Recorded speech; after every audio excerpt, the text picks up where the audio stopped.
Assalamualaikum warahmatullahi wabarakatuh. Selamat pagi dan salam sejahtera untuk kita semuanya. Pada pertemuan kali ini kita akan membahas mengenai sosial budaya dasar dan kebidanan di komunitas dengan harapan kita akan lebih memahami tentang bagaimana peran serta masyarakat serta penyelenggaraan kebidanan di komunitas. Dengan begitu, kita akan mengetahui bagaimana sosial budaya dasar yang mempengaruhi asuhan-asuhan kebidanan di komunitas. Beberapa hal yang perlu kita ketahui, fakta-fakta yang ada di masyarakat mengenai fenomena sosial budaya di masyarakat yang ada kaitannya dengan kebidanan, diantaranya adalah fakta mengenai vaksin yang diberikan kepada balita. Beberapa literatur menyebutkan bahwa masih ditemukan adanya rendahnya kepercayaan terhadap pemberian imunisasi kepada balita, dan ini merupakan suatu bentuk dari krisis kesehatan global yang sangat memprihatinkan begitu, sebab sangat bertolak belakang dengan beberapa regulasi-regulasi terkait dengan capaian cakupan pemberian vaksin. Beberapa latar belakang yang mendasari mengapa masih ditemukan adanya masyarakat yang tidak memberikan imunisasi kepada balitanya, diantaranya adanya masih persepsi atau opini masyarakat yang mempercayai bahwa vaksin yang diberikan merupakan obat begitu yang tidak berkode halal, artinya bersumber dari bahan-bahan yang haram, sehingga banyak ibu-ibu yang masih mempertimbangkan kembali apakah balitanya diimunisasi atau tidak. Selain itu, selain fakta di masyarakat yang masih ditemukan rendahnya pemberian vaksin karena latar belakang kepercayaan, ada juga fakta yang menyebutkan mengenai fenomena female genital mutilation or cutting, atau yang biasa kita sebut dengan pemotongan dan pelukaan genital perempuan, alias khitan atau sunat pada bayi-bayi perempuan. Fenomena inilah yang akhirnya menggelitik WHO dan UNICEF untuk melakukan sebuah riset begitu, dan akhirnya disimpulkan bahwa Indonesia merupakan negara yang tertinggi nomor 3, jadi masuk di 3 besar begitu negara dengan insiden atau kejadian sirkumsisi pada bayi-bayi perempuan. Hal ini tentu saja sangat bertentangan dengan aspek medis begitu ya.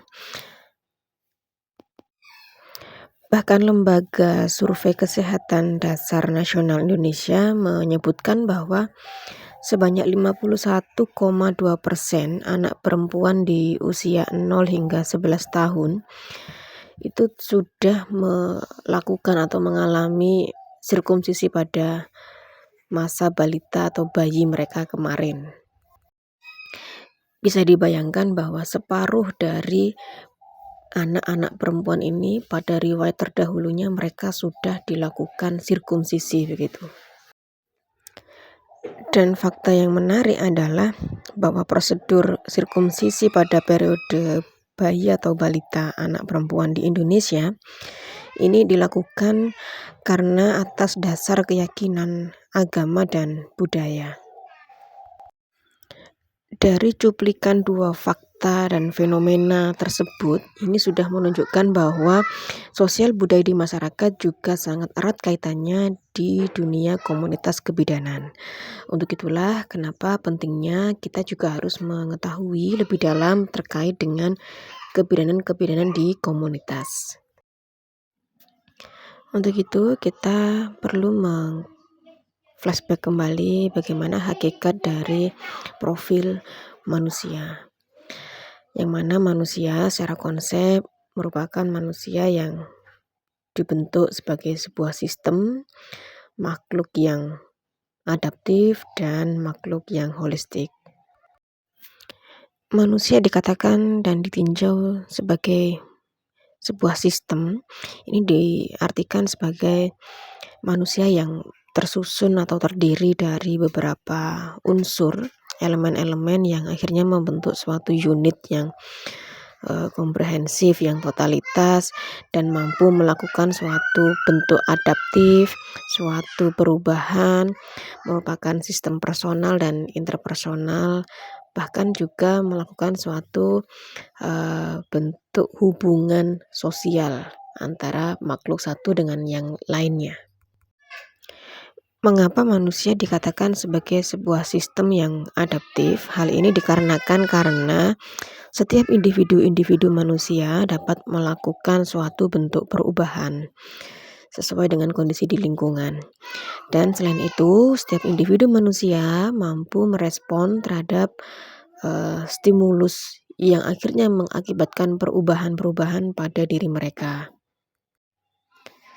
Konsep inilah yang akhirnya nanti kita pegang sebagai dasar untuk melakukan suatu perubahan di kelompok-kelompok masyarakat tertentu yang memahami bahwa setiap manusia merupakan suatu sistem yang adaptif.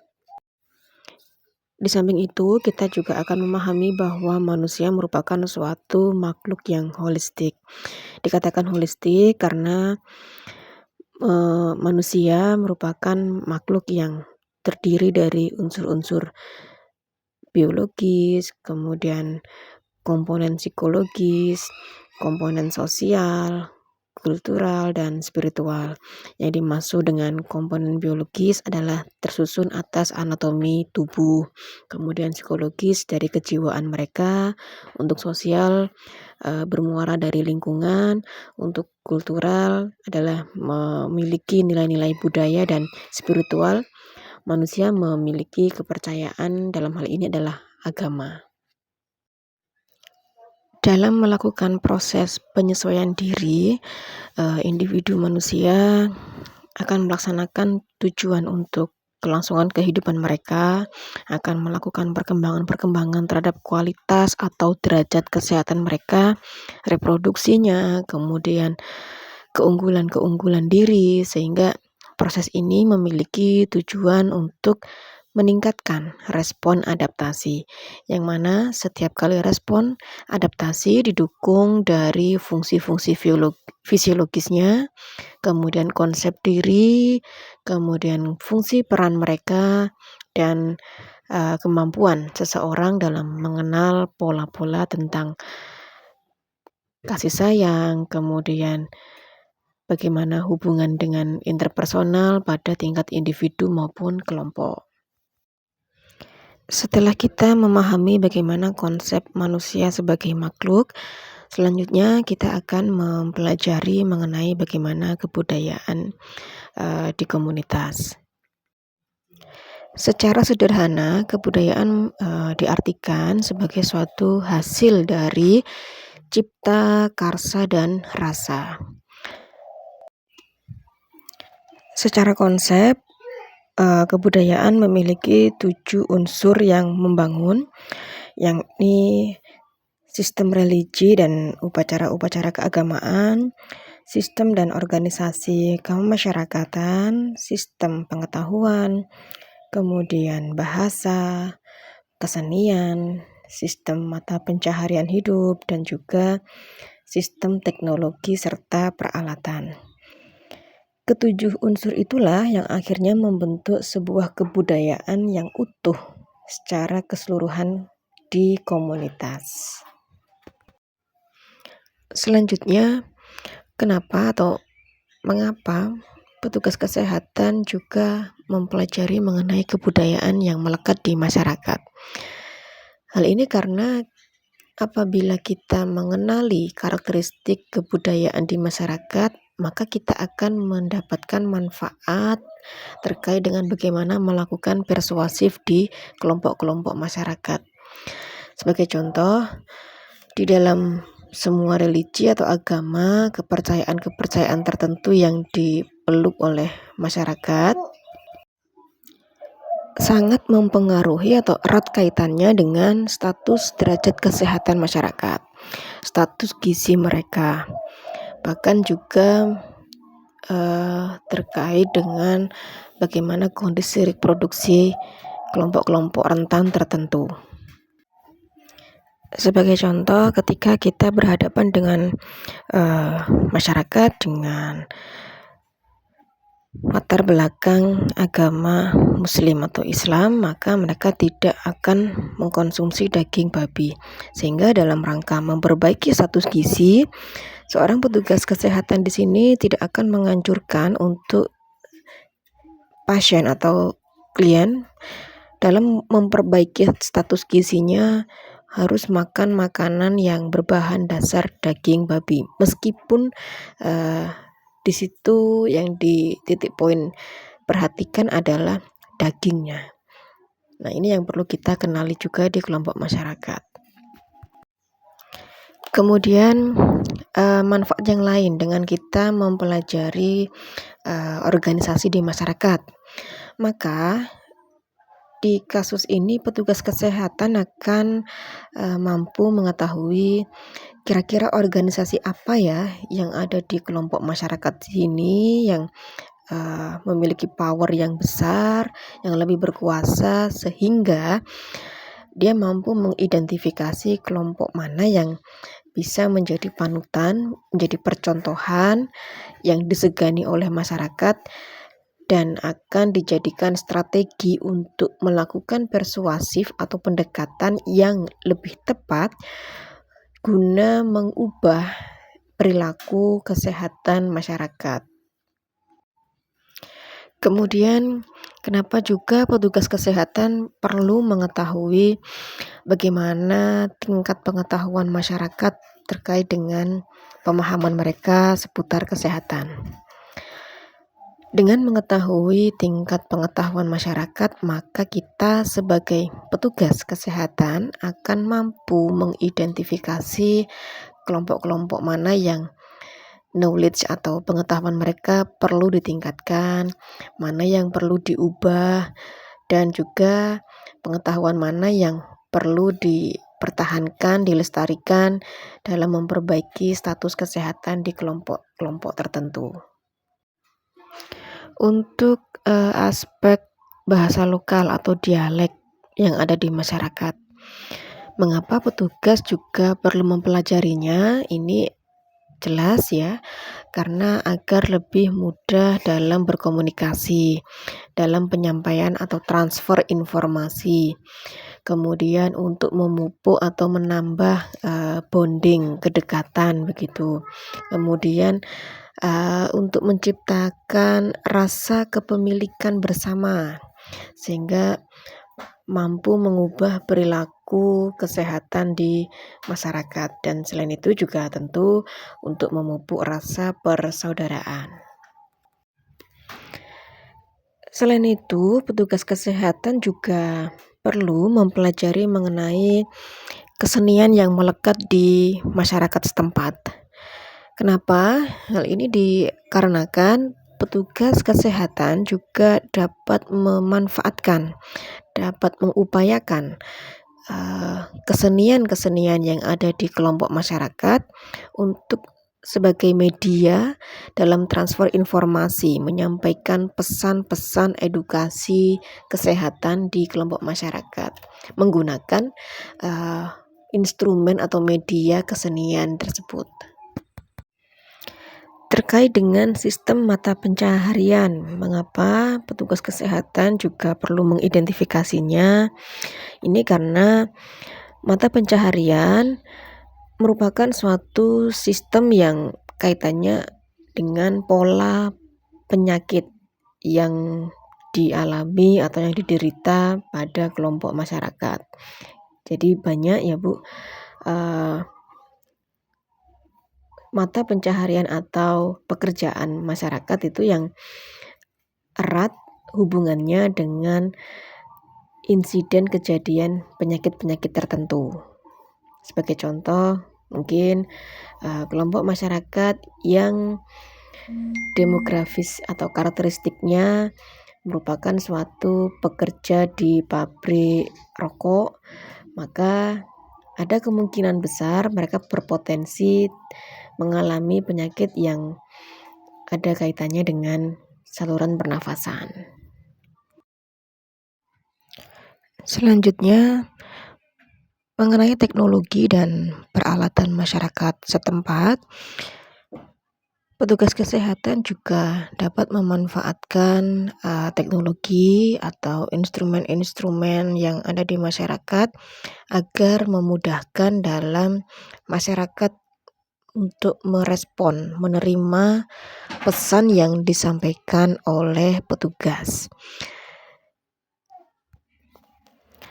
Beberapa aspek sosial juga mempengaruhi status kesehatan serta perilaku kesehatan masyarakat. Di antaranya untuk karakteristik usia misalnya. Dari segi usia atau golongan umur, maka akan ada perbedaan pola penyakit berdasarkan kelompok usia. Misalnya saja pada kelompok balita, mereka akan lebih banyak rentan menderita penyakit-penyakit infeksi. Berbeda dengan golongan kelompok usia lebih, maka kelompok usia lebih akan potensi atau rentan menderita penyakit-penyakit kronis seperti hipertensi, penyakit jantung koroner, kanker, dan lain-lain. Mengenai aspek pekerjaan, tadi sudah sempat kita singgung bahwa adanya hubungan antara jenis pekerjaan dengan pola penyakit. Misalnya, di kelompok kalangan petani banyak yang menderita penyakit cacing. Ini akibat dari aktivitas pekerjaan mereka yang banyak dihabiskan atau dilakukan di sawah, yang mana sawah merupakan suatu media potensi untuk tumbuh dan berkembangnya cacing organisme. Sebaliknya, bagi buruh yang bekerja di industri-industri, maka pola penyakit yang bertumbuh akan berbeda. Misalnya di pabrik tekstil ya, banyak yang menderita penyakit saluran pernafasan karena banyak terpapar dengan debu yang mikro begitu. Selanjutnya aspek sosial ekonomi. Ini jelas ya Bu, jadi keadaan sosial ekonomi juga sangat berpengaruh terhadap pola penyakit yang dialami kelompok masyarakat. Misalnya, penderita obesitas lebih banyak dijumpai pada golongan masyarakat dengan status ekonomi yang tinggi. Sebaliknya, malnutrisi lebih banyak ditemukan pada kelompok kalangan masyarakat dengan status ekonomi yang rendah. Jika kemudian aspek-aspek tadi kita kaitkan dengan pengaruhnya terhadap kesehatan ibu, di sini bisa kita tarik benang merah yang jelas begitu untuk usia, pendidikan, dan psikologis. Misalnya untuk usia ibu yang masih belum matur, ya, secara fisik dan psikologis kondisinya pasti akan juga berpengaruh terhadap kehamilannya. Berbeda dengan kelompok usia para ibu yang sudah di atas 35 tahun misalnya, ini memiliki banyak pengalaman terdahulu, namun juga memiliki kekurangan baik dari fisik yang sudah mudah lelah, kemudian psikologisnya yang memang karena beban yang semakin banyak. Jadi usia yang kurang matang itu juga kurang baik, kemudian yang sudah lebih ya di atas 35 tahun, kalau kurang matang berarti kurang dari 20 tahun. Ini juga berpengaruh terhadap perilaku kesehatan ibu hamil. Sedangkan untuk aspek pendidikan yang mempengaruhi seseorang atau ibu hamil dalam hal ini untuk bertindak dan mencari faktor kausa atau penyebab beserta solusinya, ini pendidikan tinggi seorang ibu biasanya akan bertindak lebih rasional dibandingkan ibu yang dengan latar belakang pendidikan rendah. Selanjutnya mengenai kondisi psikologis. Selama periode kehamilan akan terjadi banyak sekali perubahan psikologis yang dialami oleh seorang ibu. Serta ini sangat berpengaruh terhadap kondisi emosional kejiwaan dari ibu. Jika psikologis ibu dalam menerima kehamilannya, maka ini akan mempengaruhi dalam pola penjagaan, kewaspadaan ibu, serta pemenuhan dalam kebutuhan sejak periode kehamilannya. Kemudian untuk pengetahuan ibu ini jelas sangat berpengaruh terhadap kondisi kehamilan yang sedang dialami dalam pemenuhan kebutuhan kehamilannya. Misalnya tentang asupan gizi yang harus dipenuhi selama periode kehamilan, kemudian pengetahuan ibu mengenai pemeriksaan kehamilan, kemudian mengenai konsumsi vitamin, dan lain sebagainya. Baik ibu-ibu, dengan demikian usai sudah mengenai pembelajaran kita terkait dengan pengantar sosial budaya di kebidanan komunitas. Untuk pertemuan mendatang, kita akan belajar bersama mengenai faktor sosial budaya, kesetaraan gender, dan KDRT yang masih ada relevansinya dengan kebidanan di komunitas. Demikian yang bisa saya sampaikan, semoga yang sedikit ini dapat bermanfaat. Kekurangan saya mohon dimaafkan. Saya akhiri. Wassalamualaikum warahmatullahi wabarakatuh.